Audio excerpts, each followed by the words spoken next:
Jaipur via Kota कृपया ध्यान आपो अहमदाबाद दिल्ली में आपका स्वागत Lucknow Junction.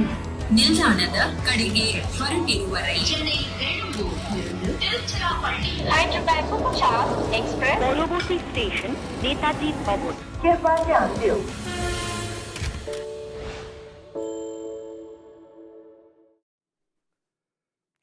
Punjab have been very bad hosts today. You can't call people home for a party and not show up to your own party. It's just not done. Welcome back to Cricbuzz Live. I'm here with Pommie and Polly. We are having a party even though Punjab's not showed up to the party. Pretty sad batting line up there, huh? Yeah, look at the contributions, 36, 24, 20, 26, 25, 3, 23, 22, 22. I mean, they've made a contribution, and if it comes on the back of a fantastic start, then maybe you post 177, which is probably the number that is. No way.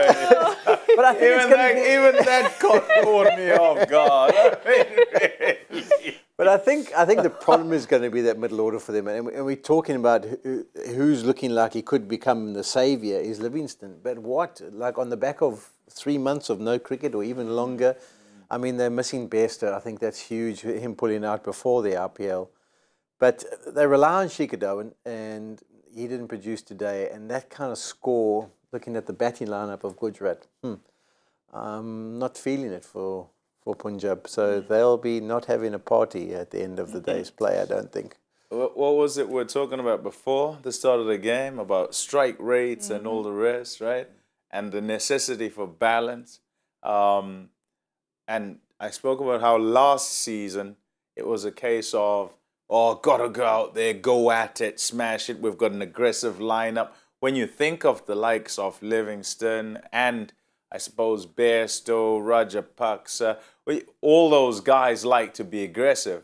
Throw in a Nicholas Pooran, and so the thought process is attack, attack, attack, and smash it to all parts.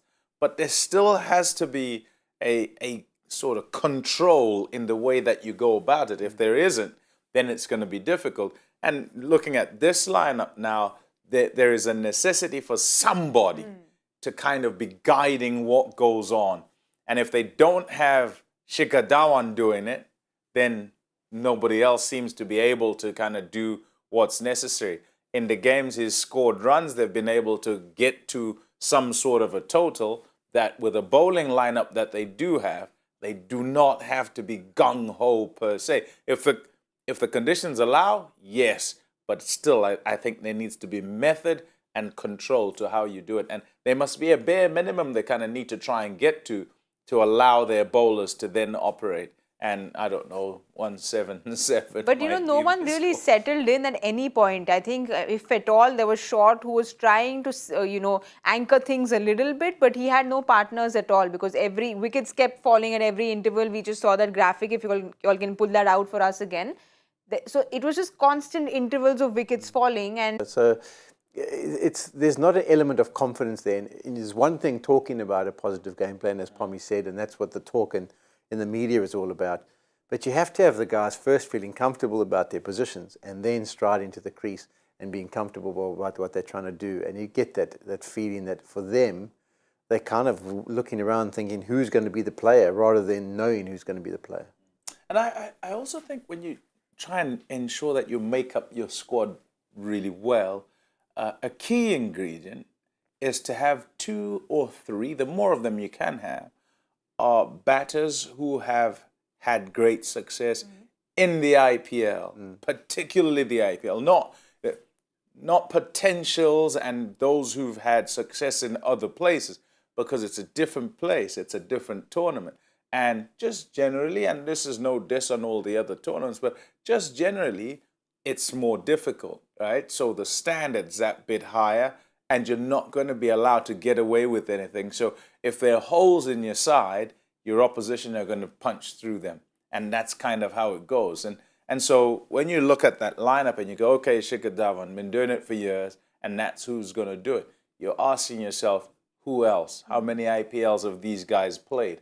And so do they understand the pressure? Are they sure of themselves, or are they, in the words of Shaun here, still trying to kind of figure it out, number one for tournament, but number two for the team as well, which in the course of history is a team that chops and changes quite a lot. So I think that makes things difficult. And when you don't start well, then it's difficult to catch up and get back at it. You know, the one thing that Gujarat does really well, what you all are talking about, is makes everyone in the team feel very comfortable. That's something that Nehra and Hardik have done successfully last year. We can see the bowling card here. Mohit Sharma comes in and 4 overs, 18, he gets 2 wickets. It almost feels like whoever comes in puts their hands up and says, we'll do it. It's just like a combined team effort when Gujarat come onto the field. More importantly, where's he been? Why has he been sitting on the sides? We looked up we did some research about when he's played. He played 1 game in 2020, 1 game in 2019. So he's played 2 games. I think he was the purple cap winner in 2014. In 2014, he was the purple cap winner. Yeah. So it's very strange. I think what does happen from a maturity perspective is, I mean, the amount of games he's played for India and whatever, when you get to the back end, you understand and you don't have an ego about what you're trying to do. And you also aren't flustered if you get hammered. You know, if you disappear to all parts, you kind of learn to live with it. And that's probably where he is. So it's fantastic. And it's a different role. I mean, I've always seen him at the top of the order and maybe bowling at the back end. But that role he did in the middle there was really good. It was the perfect foil. And that's why I was joking and saying, where's he been? And I think it's also important to be able to capitalize on situation. And the experience that Mohit has allowed him to be able to do what was simple enough, and particularly straight after Rashid Khan. So there's a situation in the game, nobody can get the ball away and say, hey, why don't you come into the attack? And he's able to capitalize. He's able to make sure that he's giving absolutely nothing away to anybody who's new, who's coming on. That's international experience. That's IPL experience. As Shaun says, I mean, you think of him in yellow, and you're thinking of him bowling up at the front and swinging it. That's what I have in my head, right? And so they don't use him that way today. In fact, today they kind of went a different way. Went with Joseph up at the front as well, and not opening, but in the power play where you didn't expect that's where and it's worked. Also, when we came on in the com box, I mean, he hadn't bowled. He came in on the 11th over. That's when he came on, yes. So, I mean, to expect your guy to do 4 overs of the last 10 is a big ask. I mean, especially if you're not a Rashid Khan or something like that. So, yeah. And Rashid did it again, didn't he? First over, he comes in and gets that wicket in the first over. But what have we said? What do we call him? Mr. MVP. And that is why. It's exactly why. And it was at a critical time too, because you just thought, well, they might be getting away here. They might be doing exactly what's required, and they could get into those middle overs quite nicely, and then they can carry on, and it's pressure on the bowling side. Nope, wicket, then not long after that another, then suddenly you're kind of clamoring. And I think when he had bowled 3 overs, we were sitting there when he had bowled 3 overs, and because of what had happened in that time and the difficulty for the batters as they were trying to work him around, trying to kind of dominate and get into a place where they could set themselves to dominate, I said to Shaun, he's got a whole other over to go, and that's how much under pressure they were. And so had lost their way because of Rashid Khan and the way he generally just bowls well in that middle. He also did the job against Matthew Short. Yes. He was the one guy who was settled. who could do some damage and a couple of deliveries. And he probably would have played him in the Big Bash, wouldn't he? Probably. So it's not like he wouldn't have seen it before, but it's dealing with it, that's the problem. Yeah, well, there's going to be another problem for Punjab because that Gujarat lineup, the batting lineup starts there and it keeps going. It doesn't stop, does it? And they can make a sub too, can't they? Yeah. Can't they strengthen it a bit more? I mean, those top 3 have been in good touch. They've each got themselves a decent score. And then your finishers. I mean, South Africa, we love the fact that we've got Miller to come at the back end. And India love the fact that they've got Pandya. So you throw that into the mix, and then we've seen Tewatia pull it off. And Ultimate finisher. Yeah. And then there's Rashid also. The legendary all-rounder of Rashid Khan, who's now come to the mix. I mean, he's really a force. But something that's been a big positive for India, in the IPL, you need your Indian batters to click. That's very important, and that's happened with Gujarat because Sai Sudarshan has been phenomenal this season. So he's somebody, we can see the numbers here, he's somebody who's been very impressive. So that again is going to be quite a problem for Punjab. Yeah, and they wouldn't have been able to bank on that, would they? I mean, that's where they've gone in the auction. They've said, listen, we're going to back this guy. We think we can see the potential. But you never know. You never know how it's going to transpire into runs. And if you look at that performance, they've obviously got it right. And you just got to try and keep him ticking over and playing well and positively. And I think that's the key. As youngsters, you can often have a good little patch. But how do you sustain it? And that goes down to management, really trying to keep boosting him, keep giving him good game plans and getting him well prepared for the bowling tax that he's going to face. He was 62 not out versus Delhi. The team was in deep trouble, but that shows his temperament as well, right? Because these boys are young, but when they come out and play the IPL, it almost looks like they've been playing for ages. That 62 knock was a very mature knock. Yeah, it was. And many a time what you want for young guys is that whatever it is that they do that is good is telling for their team, because not only do they then have a confidence to say, I can do it because they just can, but you're actually a lot more a part of the team because it's because of you that they get into a position. And it's because of you that they kind of are tilted towards winning. And that's what you want. That's what every player in the 11 is trying to do effectively as they try and put in a performance. So if you can put in one of those like he's done, then yeah, you can walk a bit taller, but you can also then expect it of yourself when you get into another situation and be confident that you can come through.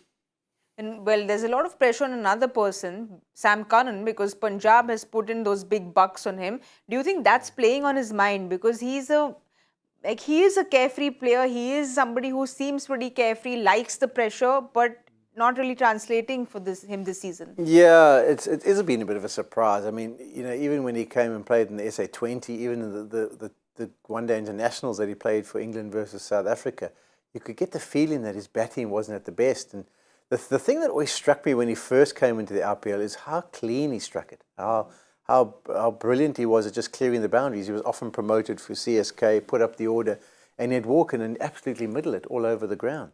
He just seems to be struggling for timing, and that can sometimes be overthinking it. It can sometimes be the weight of the expectations on his shoulders.